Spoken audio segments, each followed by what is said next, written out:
In this video, I want to show you how to connect your Vizio TV to the internet in case it has lost the connection, or maybe you have moved it in another place and you want to connect it to a new network.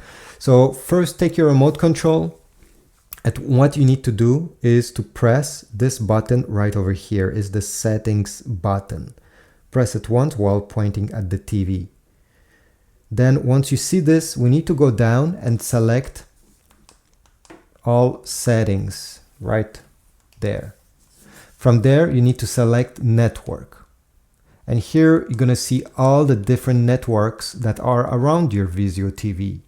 Click on the one you want to connect with the center button here. You're going to have to type the password, and after that you'll be connected.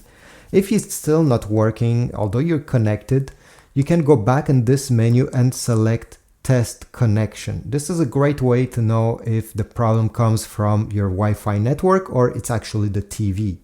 So over here you can see this is my Wi-Fi network name, and you have Wi-Fi signal strength. In my case it's good. It could have been better, but good should be good enough for your TV to work. But if you see poor, it simply means that you need to bring your Wi-Fi router closer to your Vizio TV, or your Vizio TV closer from your router, because the Wi-Fi is not strong enough and it will disconnect often.